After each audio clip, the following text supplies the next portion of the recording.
को आप देख रहे हैं ताराचंद क्लासेस। आज की वीडियो में बात करेंगे लोकतंत्र के प्रमुख सिद्धांत। काफ़ी इंपॉर्टेंट क्वेश्चन है, एग्ज़ाम में हमारे लिए कई बार आ चुका है और समझने के लिए भी ज़्यादा ज़रूरी है। तो आज की वीडियो थोड़ी सी लंबी हो सकती है, लेकिन ये इंपॉर्टेंट है तो इसको अच्छे से प्रिपेयर करें। पहला है हमारा, चलो स्टार्ट करते हैं, लोकतंत्र के प्रमुख सिद्धांत, जिसमें पहला पॉइंट है जनता की संप्रभुता। जैसा आप सभी को पता है, लोकतंत्र में जनता की विशेष भूमिका होती है। बिना जनता के शासन के या जनता की मर्जी के लोकतंत्र साबित नहीं हो सकता। तो पहला गुण तो यही है कि जनता की भागीदारी, जनता का प्रतिनिधित्व शामिल होना बहुत ज़रूरी है। तो वीडियोस को रोक के ये सारे पॉइंट्स आप पढ़ सकते हो, कोई दिक्कत नहीं है, क्योंकि हम एक एक करेंगे, जहाँ जहाँ ज़रूरी हो वहाँ पढ़ेंगे। पहला हो गया हमारा जनता की संप्रभुता, जनता की भूमिका होनी चाहिए। दूसरा है हमारे लिए समानता का सिद्धांत। समानता का मतलब ये है कि समाज का कैसा भी व्यक्ति हो, उसके साथ किसी प्रकार का कोई भेदभाव नहीं होना चाहिए। सारे अवसर उसको प्राप्त होने चाहिए, सारे अधिकार प्राप्त होने चाहिए। राजनीतिक, सामाजिक, आर्थिक, हर तरह का उसको अधिकार प्राप्त होना चाहिए। जैसे मौलिक अधिकार में हमारे 14 से 18 अधिकार दिए गए हैं, समानता से संबंधित हैं, जो कि उसके पास होने चाहिए। ठीक है। फिर है हमारा स्वतंत्रता का अधिकार। भारतीय संविधान में 19 से 22 तक दिए गए हैं, ये 14 से 18 थे। स्वतंत्रता का मतलब है कि हर किसी को अपने विचार प्रकट रखने का अधिकार होना चाहिए, संगठन बनाने का अधिकार होना चाहिए, जीवन शैली जिस हिसाब से वो जीवन जीना चाहे उस हिसाब से वो जीवन जी सकता है, किसी प्रकार की कोई रोक टोक नहीं होनी चाहिए। ये भी एक लोकतंत्र का सिद्धांत है। न्याय का सिद्धांत, समाज का कैसा भी व्यक्ति, उसके साथ अन्याय नहीं होना चाहिए। सामाजिक, आर्थिक, राजनीतिक हर तरह का न्याय उसको मिलना चाहिए। तो सामाजिक क्या है, किसी भी धर्म व्यक्ति हो, समाज में नहीं होना चाहिए, वो उल्लंघन ना हो, भेदभाव ना हो। आर्थिक न्याय, उसको रोज़गार के अवसर मिलने चाहिए, संसाधनों का समान वितरण होना चाहिए, ताकि किसी को ज़्यादा या कम का अभाव महसूस ना हो। राजनीति यानी कि भागीदारी, वोट देने का अधिकार, ये सारी चीज़ें उसको मिलनी चाहिए। अब आता है कुलीनवादी लोकतंत्र का सिद्धांत। ये तो आपको नाम से पता है कि समाज के कुछ छोटे समूह होते हैं लेकिन प्रभावशाली होते हैं, जिनके हाथ में लोकतंत्र का कंट्रोल होता है। आइए आप इसको पढ़ के समझ लेते हैं। एक ऐसा दृष्टिकोण जिसके अनुसार लोकतंत्र में वास्तविक सत्ता और निर्णय लेने की शक्ति हमेशा समाज के छोटे या प्रभावशाली शक्तिशाली वर्ग, यानी कि जो पैसे वाले होते हैं, उनके हाथों में केंद्रित हो जाती है। अब ज़रूरी नहीं है सिर्फ पैसे वाले हों, कुछ ऐसा समूह जो बहुत समय से, है ना, राजनीतिक पार्टी में भी शामिल है, तो उसका भी एक प्रभाव बना रहता है कि जब से देश आज़ाद हुआ है तब से वो रोल में है। समझ रहे हो ना। ये सिद्धांत मानता है कि लोकतंत्र में जनता केवल चुनौती नहीं, लेकिन नीति और निर्णय हमेशा कुछ चुनिंदा नेता, अधिक धनिक या नौकरशाही या प्रभावशाली समूह ही तय करते हैं। जैसे किसान वर्ग के लोग भी कह सकते हो, या ऐसे लोग जो बहुत लंबे समय से राजनीतिक पार्टी या प्रशासन एक्टिविटीज़ में हो। ठीक है। या फिर ऐसे लोग जो वर्ग समूह है समाज में, जो कोई मिल, जैसे मजदूर संगठन है, किसान संगठन है इत्यादि में विशेष स्थान रखता हो, ऐसे लोग भी प्रभाव डालते हैं लोकतंत्र के अंदर। जनता निर्णय नहीं लेती, केवल नेताओं को चुनती है। आम नागरिक केवल मतदान करते हैं, परंतु नीति बनाने का कार्य कुलीन नेता करते हैं। जैसे होता है ना, आज के टाइम पे देख लो, इलेक्शन तो हो रहा है, लेकिन आजकल गवर्नमेंट की जो पॉलिसीज़ हैं वो कहीं ना कहीं इस तरीके से शो ऑफ होते हैं कि इनडायरेक्ट वे में जो बड़ी कंपनी है उनको कहीं ना कहीं उसका फ़ायदा हो रहा होता है, जो कि कहीं ना कहीं गलत हो जाता है। इसलिए केवल प्रतिस्पर्धात्मक कुलीनवाद बन जाता है, एकदम कंपटीशन वाला टाइप का। जनता केवल उन्हीं विकल्पों से चुनती है जिन्हें पहले से राजनीतिक दलों या मीडिया द्वारा प्रस्तुत किया जाता है। यानी कि कुछ ही चेहरों को बार बार दिखाना, और जनता के पास ज़्यादा ऑप्शन नहीं होते, तो भैया उनको उन्हीं में से चुनना पड़ जाता है, और मजबूरन स्थिति बन जाती है। हमें लगता है कि हम जीते, लेकिन ऐसा नहीं होता, वो पैसे वाले लोग जीत जाते हैं। ठीक है। इसमें कहने का अर्थ ये है कि हमने मान लो पार्टी चुनी, हम तो सोचेंगे फलां पार्टी को लेके आएंगे, पार्टी तो आ गई, लेकिन जो पार्टी हमने चुनी, लेकिन पार्टी हमारे ऑब्जेक्टिव पे ध्यान ना दे के वो विशेष लोगों की व्यापार के ऊपर ध्यान दे रही है, उनके लिए पॉलिसी ऐसी बना रही है कि उनको ज़्यादा से ज़्यादा क्या हो, फ़ायदा हो। इससे क्या होगा, नुकसान होगा। समाजवादी लोकतंत्र सिद्धांत, इसके अनुसार लोकतंत्र केवल राजनीतिक अधिकार तक सीमित नहीं होना चाहिए, बल्कि इसमें सामाजिक और आर्थिक समानता भी शामिल होनी चाहिए। जैसे राजनीतिक लोकतंत्र, आर्थिक समानता, पूंजीवाद पर नियंत्रण, ज़्यादा महंगाई न बढ़े, राज्य द्वारा कल्याणकारी योजना बनानी चाहिए, सभी को समान अवसर, ये सारी चीज़ें मिलनी चाहिए। ये सिद्धांत मानता है कि बिना आर्थिक असमानता के लोकतंत्र अधूरा है। ठीक है, समाजवादी लोकतंत्र, क्योंकि भाई जिसके काम का पैसा, ये सब मजदूर संगठन को जब तक अधिकार नहीं मिलेंगे अच्छा लोकतंत्र साबित नहीं होगा, ये समाजवाद मानता है। अब आता है विश्ववादी लोकतंत्र सिद्धांत। एक ऐसा विचार है जो ये मानता है कि लोकतंत्र को केवल राष्ट्रीय सीमा तक नहीं रहना चाहिए। सिर्फ ये नहीं कि एक राज्य में, देश में शामिल कर दिया वही लोकतंत्र है, नहीं, इसको अंतर्राष्ट्रीय स्तर पे लेके जाना, उसकी वैल्यू बढ़ाना, ठीक है, बल्कि उसे विश्व स्तर पर भी लागू होना चाहिए, ताकि वैश्विक संस्थाएं भी पारदर्शी, उत्तरदायी और जनता के प्रति जवाबदेही बन सके। जैसे आज का लोकतंत्र कहते हैं फ्रीडम ऑफ राइट, दुनिया एक व्यक्ति कहीं भी घूम सकता है, जा सकता है, तो ये रिप्रेजेंट करता है डेमोक्रेसी को, यानी लोकतंत्र को। अब आता है इसके कुछ मुख्य पॉइंट्स, किस तरीके से विश्व स्तर पे हम अपना लोकतंत्र बढ़ा सकते हैं। पहला, वैश्विक शासन में संयुक्त राष्ट्र, वर्ल्ड ट्रेड ऑर्गेनाइजेशन, IMF, इन संस्थाओं के द्वारा लोकतंत्र में विशेष भूमिका बढ़ती है, ठीक है, क्योंकि इनके नियमों को सभी देशों को मानना पड़ता है ऑलमोस्ट। वैश्विक नागरिकता, यानी कि हर व्यक्ति कहीं भी चाहे वो घूम सकता है, इक्वल राइट्स उसको मिलेंगी। सीमाओं से परे जवाबदेही, कोई भी शक्ति या संस्था केवल अपने देश के प्रति नहीं बल्कि पूरे मानव समाज के प्रति जिम्मेदार होती है, क्योंकि देखो कोई विदेशी आदमी किसी देश में गया है तो उस देश की जिम्मेदारी हो जाती है उसको ज़्यादा से ज़्यादा सुरक्षा देना। अगर उसको कुछ हो जाता है तो वो आज के टाइम पे मीडिया में इतना बड़ा बवाल हो जाता है कि भाई फलाना देश का नागरिक था, इस देश में गया था, उसके साथ ऐसी घटना घट गई। ऐसा विदेश नीति, टूरिज़्म खतरे में पड़ जाता है। समाज के प्रति जिम्मेदारी होना बहुत ज़रूरी होता है ऐसी सिचुएशन में, तो उसको स्पेशल दायरा दिया भी जाता है। मानव अधिकारों की सार्वभौमिक रक्षा, हर देश में लोगों के अधिकारों की सुरक्षा सुनिश्चित की जाए, चाहे वे किसी भी सीमा में रहते हों। ओके, मतलब विशेष तो ध्यान दिया ही जाता है। आप जाओगे किसी फॉरेन कंट्री में तो आपके ऊपर भी विशेष ध्यान दिया ही जाएगा, क्योंकि संबंध भी खराब हो सकते हैं, इमेज खराब हो सकती है।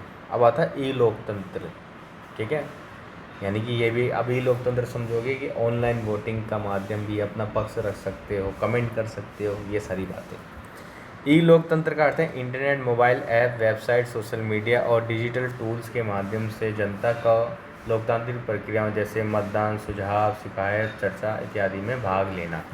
आजकल ऐसा ही होता है, ऑफिस में कोई लोग जाता नहीं है तो ऑनलाइन प्रक्रिया के माध्यम से हम लोग क्या करते हैं, अपना ओपिनियन या अपनी शिकायत इत्यादि या अपना सुझाव देने का हम प्रयास करते हैं।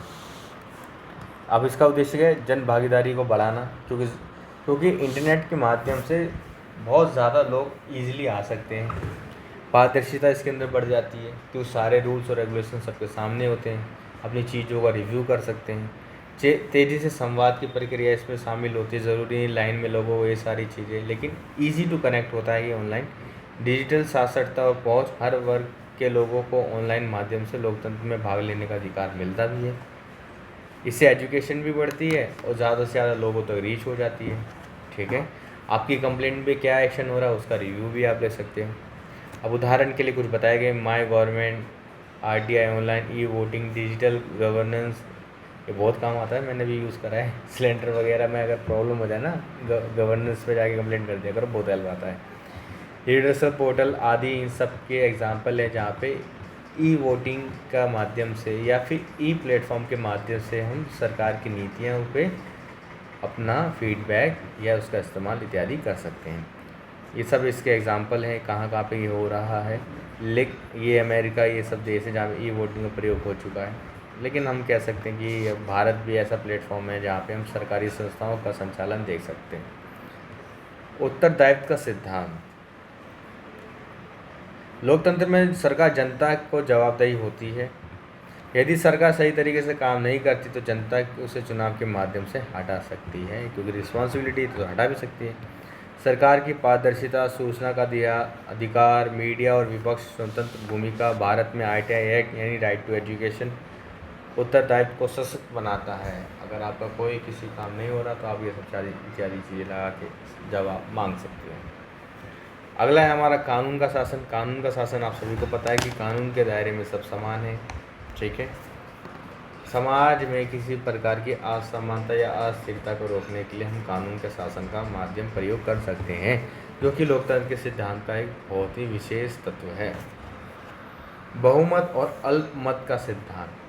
लोकतंत्र में बहुमत के निर्णय को स्वीकार किया जाता है। Fast vote the vote system में भी ऐसा ही होता है, जिसको सबसे ज़्यादा वोट मिल जाते हैं उसी की सरकार बन जाती है, ठीक है, भले अन्य के तुलना में उसे कम वोट मिले हों। ये भी हम आने वाली क्लास में पढ़ लेंगे, आपको समझ आएगा। लेकिन अल्पसंख्यकों के अधिकार की रक्षा भी अनिवार्य होती है इसके अंदर। बहुमत की तानाशाही नहीं होनी चाहिए, ठीक है। भले ज़्यादा वोट मिल गए तो इसका मतलब ये नहीं जिसने दिया नहीं उसको आप शोषण कर दोगे, नहीं। जैसे अब पूछा जाता है ना कि प्रधानमंत्री से क्या इन्हीं के, नहीं, प्रधानमंत्री हमारे भी हैं।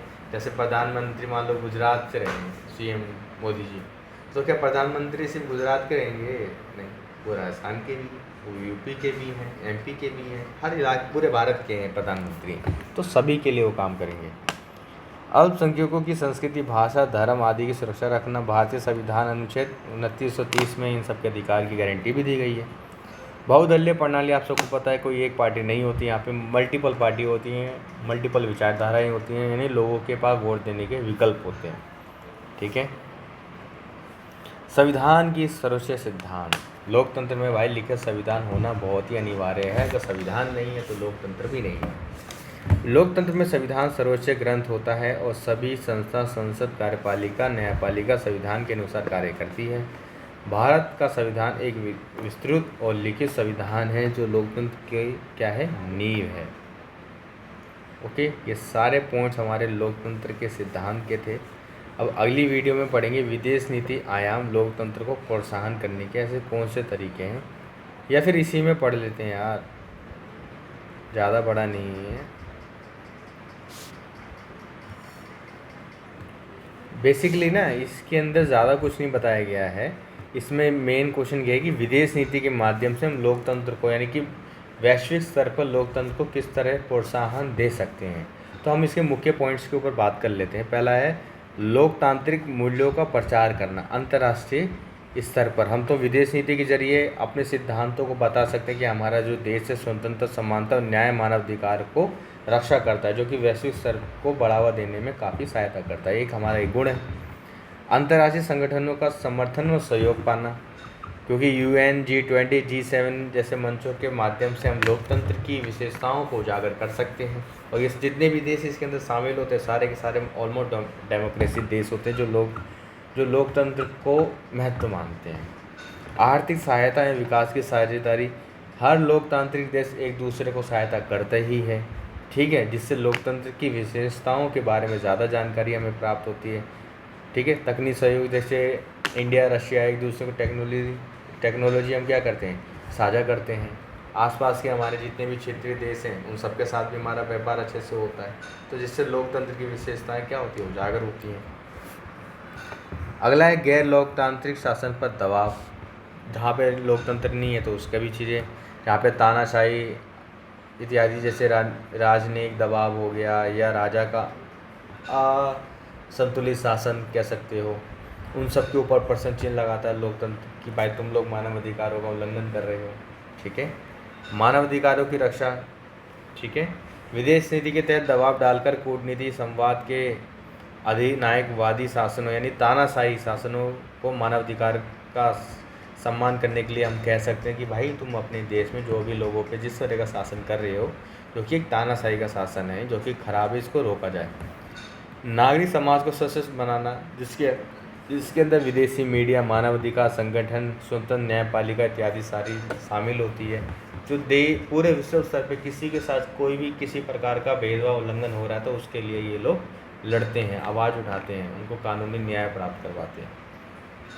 चुनावी प्रक्रिया में प्रयोग सहायता, ये होता ही है। जैसे हमारे यहाँ ई वोटिंग है, हम किस तरीके से इसका यूज़ कर सकते हैं, दूसरे देश से सीख सकते हैं कि अच्छा तुम्हारे देश में ई वोटिंग का किस तरीके से इस्तेमाल किया जाता है, आप जिसमें सिलेक्शन करा रहे हो क्यों एक अच्छा निष्पक्ष सिलेक्शन हो सकता है, ये सब हमें सीखना चाहिए, है ना। शिक्षा और संस्कृति का आदान प्रदान होता है, जिसमें हम क्या लोकतंत्र की विशेषताओं का पता लगता है। डिजिटल लोकतंत्र को बढ़ावा मिलता है। तकनीक की सहयोग से इंटरनेट स्वतंत्र डिजिटल साक्षरता ऑनलाइन पारदर्शिता को बढ़ाकर लोकतंत्र को मजबूत किया जा सकता है। ऑब्वियस की बात है, क्योंकि देखो इससे ई लोकतंत्र से क्या, जैसे कोई भारत का मूल निवासी है, वो विदेश में रह रहा है व्यापार से, जॉब की वजह से, या किसी भी घूमने गया है, अब देश में इलेक्शन है, तो वो वहाँ फॉर विदेश से भी अपने देश के प्रति वोट दे सके, ऐसी हमारे देश में सुविधा होनी चाहिए, जो कि ई वोटिंग ही मदद करता है। कि भाई ज़रूरी थोड़ी है कि मेरे को लाइन में लगना पड़ेगा, मुझे आना पड़ेगा, मैं अपना विदेश से भी अपने देश के नेता कौन चुना जाएगा उसको मैं वोट दे सकता हूँ। अब आता अधिनायकवादी शासन पर कूटनीतिक दबाव ये तानाशाही के खिलाफ प्रतिबंध लगाना। क्षेत्रीय लोकतांत्रिक गठबंधन, यानी जो हमारे आसपास के जो देश होते हैं उनके साथ हम एकजुट रहें और लोकतंत्र को मजबूत कर सकें, उसकी बात ये करता है वैश्विक स्तर पर। ठीक है, अब अगला जो हमारा टॉपिक रहेगा वो रहेगा लोकतंत्र में प्रतिनिधित्व, एग्ज़ाम में आने वाला टॉपिक है। तो आई होप आपको ये लोकतंत्र का ये जो टॉपिक है, ये जो यूनिट है आज समाप्त हो गई है, काफ़ी इम्पोर्टेंट है। अगर आपको वीडियोस अच्छी लग रही हैं तो चैनल को ज़रूर सब्सक्राइब करें। मिलेंगे आपसे नेक्स्ट वीडियो में।